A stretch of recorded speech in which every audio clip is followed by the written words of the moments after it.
لیکن انشاءاللہ کہنا بھول جاتی ہے کہ اللہ کی مرضی سے، اور قیامت سے پہلے جب وہ انشاءاللہ کہہ کر اس دیوار کو کھودیں گے تو یہ ٹوٹ جائے گی، اور باہر نکلتے ہی یہ اتنی زیادہ تعداد کے اندر ہوں گے کہ دریاؤں اور جھیلوں کے پانی کو پی جائیں گے، انہیں خشک کر دیں گے، ہر جگہ پر قتل و غارت اور تباہی مچائیں گے، اپنے راستے میں آنے والی ہر چیز کو تباہ کر دیں گے۔ اور یاجوج ماجوج کی یہ قوم آج بھی اس دیوار کے پیچھے قید ہے۔ بہت سے مشہور اسلامک اسکالر مثلاً ڈاکٹر اسرار احمد اور مولانا ابوالکلام آزاد کا یہ کہنا تھا کہ جس جگہ پر یاجوج ماجوج کی قوم کو قید کیا گیا تھا وہ دراصل آذربائیجان کے علاقے میں موجود دربند کا علاقہ ہے، جہاں پر ذوالقرنین نے قلعہ بنا کر اس کی دیواروں کو لوہے اور تانبے سے بنایا تاکہ یاجوج ماجوج کی قوم کے حملوں سے ان کے آس پاس کی قوموں کو بچایا جا سکے، جنہوں نے ذوالقرنین علیہ السلام سے یہ گزارش کی تھی کہ آپ ہمارے اور ان کے درمیان ایک لوہے کی دیوار کو بنا دیں جس کے نشان آج بھی اس جگہ پر موجود ہیں، اور اس قلعے کے نشان بھی۔ اور یہ جگہ قرآن کریم کے اندر بیان کردہ نشانیوں سے میل کھاتی ہے، کیونکہ اسی جگہ پر ذوالقرنین نے اس قوم کی طرف سورج کو غروب ہوتے دیکھا جہاں پر یہ یاجوج ماجوج کی قومیں آباد تھی۔ مگر بعد میں یاجوج ماجوج کی قوم کے اندر ایک بادشاہ خضر کے نام سے آیا جس نے یہودیت اختیار کر لی، اور اس کی قوم یاجوج ماجوج نے بھی۔ حالانکہ دنیا میں یہودیت ہی صرف ایک واحد ایسا مذہب ہے جسے قبول نہیں کیا جا سکتا، بلکہ یہ ایک نسل ہے جس کا سلسلہ نسب انبیاء سے جا کر ملتا ہے۔ لیکن یہی یہودی آج دنیا کے اندر پھیل کر خود کو اشکنازی جیوز کہتے ہیں، لیکن یہ اصل یہودی نہیں بلکہ یاجوج ماجوج کی نسل سے ہیں، جس کا ایک ثبوت ان کی رنگت ہے، کیونکہ یہ ترکش نسل سے ہیں جو کہ سفید رنگت رکھتے ہیں، جبکہ اصل یہودیوں کا رنگ گندمی تھا جو کہ فلسطین میں آباد تھے۔ اس کے علاوہ رسول اللہ صلی اللہ علیہ وسلم کی حدیث مبارکہ سے یہ ثابت ہے کہ ایک روز آپ نے فرمایا کہ یاجوج ماجوج کا فتنہ قریب آ گیا ہے، اور آج ان کی دیوار کے اندر اتنا بڑا سوراخ ہو گیا ہے۔ یعنی اس قوم نے آپ صلی اللہ علیہ وسلم کے دور میں اس دیوار سے باہر نکلنے کا راستہ ڈھونڈ لیا تھا، اور دوسرے خلیفہ حضرت عمر کے دور کے اندر بھی مسلمان فوجیں ان علاقوں میں روانہ ہو کر یاجوج ماجوج کی قوم سے جنگیں بھی کرتی رہی، جس کا ثبوت دربند کے علاقے کے اندر کئی صحابہ کرام کی قبریں ہیں، اور اس یاجوج ماجوج کی قوم کو تاریخ کے اندر کئی ناموں سے جانا جاتا تھا، مثلاً گوگ ماگوگ، یاجوج ماجوج، قوم خضر یا اشکنازی وغیرہ، اور مسلمان اسے قوم خضر یا اشکنازی اس کے نام سے جانتے ہیں۔ لیکن اب سوال پیدا ہوتا ہے کہ اگر یہی قوم خضر جو کہ آج خود کو یہودی کہتی ہے یا اشکنازی جیوز یاجوج ماجوج کی قوم ہے، تو پھر قیامت سے پہلے یہ کیسے پوری دنیا پر حملہ آور ہوں گے؟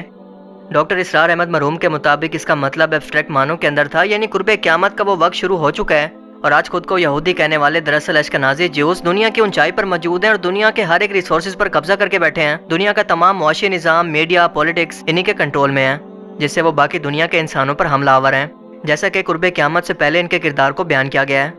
اور یہ بحر تبریہ کا پانی بھی پی چکے ہیں جو کہ اسرائیل کے پاس موجود ہے، اور یہودی قوم کئی دہائیوں سے اس کا پانی استعمال کر رہی ہے، اور اسی لیے یہ جھیل اب آہستہ آہستہ خشک ہو چکی ہے، جو کہ ان کے نازل ہونے کی بہت بڑی نشانی ہے۔ اب بس اتنا وقت باقی رہ گیا ہے کہ یہ سب اکٹھے ہو کر پوری دنیا پر جنگ مسلط کریں گے اور قتل عام کریں گے، جب تک کہ اللہ کے حکم سے ہلاک نہ ہو جائیں، جیسا کہ قرآن کریم کی سورہ الانبیاء کے اندر ارشاد ہوتا ہے کہ یہاں تک کہ یاجوج ماجوج کھول دیے جائیں گے اور ہر بلندی سے دوڑتے ہوئے آئیں گے۔ مگر مسلمانوں کا ایک طبقہ اس ریسرچ سے ایگری نہیں کرتا، کیونکہ یہ نظریہ بہت سے سوالوں کے جواب دینے سے قاصر ہے۔ مثال کے طور پر یاجوج ماجوج کی تعداد باقی انسانوں سے کئی ہزار گنا زیادہ ہوگی، جبکہ یہودی تعداد کے اندر دنیا کا 1% بھی نہیں ہے۔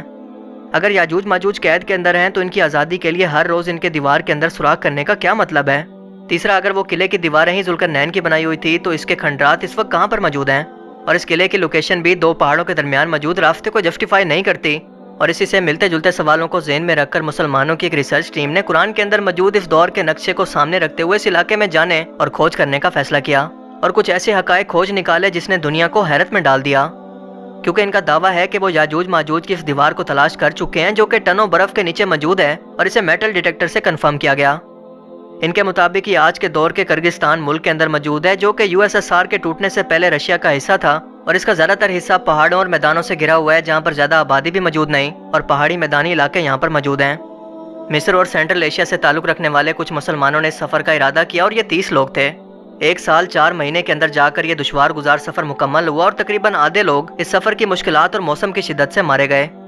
لیکن جب آخرکار یہاں پر پہنچے تو ان لوگوں نے دیکھا کہ یہ 2 پہاڑوں کے درمیان موجود ایک راستہ تھا جو کہ بالکل برف کی دیوار کی طرح دکھتا ہے، جسے خود انسانوں نے بنایا ہے، یہ قدرتی طور پر نہیں بنا، کیونکہ اس کے آس پاس موجود پتھر کے ٹکڑے یہ بتا رہے ہیں کہ ان پتھروں کو میٹل یعنی لوہے اور پیتل سے پگھلا کر بنایا گیا، اور اس دیوار پر برف کی موٹی تہہ موجود ہے جو کہ نہ جانے کتنے ہزار سالوں سے یہاں پر پڑی ہے اور بالکل فلیٹ دکھتی ہے۔ یہ فلیٹ برف کی دیوار قدرتی طور پر بننا ناممکن ہے، اور قدرت ایسے سٹرکچر نہیں بناتی۔ اور دوسری بات یہ کہ اس بیابان اور بنجر علاقے کے اندر کسی بھی شخص کو اتنی بڑی میٹل کی دیوار کے بنانے کا آخر کیا مقصد ہو سکتا ہے، جس کی کوئی تاریخ یہاں کے مقامی لوگوں کو بھی معلوم نہ ہو۔ اس نقشے میں آپ واضح طور پر دو پہاڑوں کے ٹپس یعنی اونچائی کے درمیان میں ایک برف کی دیوار کو دیکھ سکتے ہیں، اور اسی دیوار کی وجہ سے یہ برف یہاں پر رکی ہوئی ہے، ورنہ اس کے آس پاس کے علاقے کی طرح یہ بھی خشک اور بنجر ہوتے ہیں۔ اس علاقے میں انسانوں کا کسی جانور کی سواری پر یا کسی گاڑی اور ایون کے پیدل بھی جانا ممکن نہیں۔ لیکن جب یہ لوگ ہیلی کاپٹر پر بیٹھ کر اس جگہ پر لینڈ کرتے ہیں تو یہ دیکھ کر حیران رہ جاتے ہیں کہ میٹل ڈیٹیکٹر یہاں برف کے نیچے کسی میٹل کی دیوار کو ڈیٹیکٹ کر رہا ہے، اور وہ بھی کسی ایک جگہ سے نہیں بلکہ پوری برف کی اس دیوار کو کہیں سے بھی ڈیٹیکٹ کرنے پر یہ سگنل کیچ کیے جا سکتے ہیں، جس کا مطلب کہ اس برف کے نیچے کوئی بہت بڑی دیوار انسانوں کی بنائی گئی کئی ہزار سالوں سے یہاں پر موجود ہے، اور دنیا کی نظروں سے آج تک چھپی رہی، مگر گوگل میپس کی مدد سے پہلی بار جب یہ لوگ یہاں پر اکٹھے ہوئے تو انہیں اندازہ ہوا کہ ان پہاڑی راستوں پر جگہ جگہ پر خفیہ راستے موجود ہو سکتے ہیں، جن کے اندر قوم یاجوج ماجوج اپنی نسل آج بھی بڑھا رہی ہے، مگر اسے قیامت تک کے انسانوں کے لیے چھپا کر رکھا گیا ہے۔ یعنی انہی پہاڑوں کے نیچے ان کی ایک الگ سے دنیا آباد ہے، جو کہ کسی مصلحت کی وجہ سے اللہ تعالیٰ نے انسانوں کی نظروں سے دور رکھی ہوئی ہے، اور اس حالیہ ریسرچ نے دنیا کے اندر تہلکہ مچا دیا ہے۔ لیکن یقین سے یہ کہنا کہ یاجوج ماجوج سے متعلق کون سا نظریہ درست ہے، یہ ممکن نہیں، کیونکہ اللہ کے رسول صلی اللہ علیہ وآلہ وسلم نے ہمیں واضح طور پر ان کی نشاندہی نہیں کی، کیونکہ یہ بتانا ضروری نہیں تھا، اور یہ اللہ کا فیصلہ ہے انسانوں کی آزمائش کے لیے جو کہ ہو کر رہے گا۔ دیکھیں، کسی بھی عالم دین کی ریسرچ حالات و واقعات پر مبنی ہو سکتی ہے، یہ کوئی حدیث نہیں ہے کہ حرف آخر ہو، اور وقت کے ساتھ یا تحقیقات کے نتیجے کے اندر اس نظریے کے اندر کوئی بدلاؤ بھی آ سکتے ہیں، مگر اس وقت اس یاجوج ماجوج کی قوم سے متعلق یہ دو نظریات موجود ہیں، لیکن ان دونوں میں سے اس بات پر اتفاق ہے کہ یہ انسانوں جیسی ہی ایک مخلوق ہیں،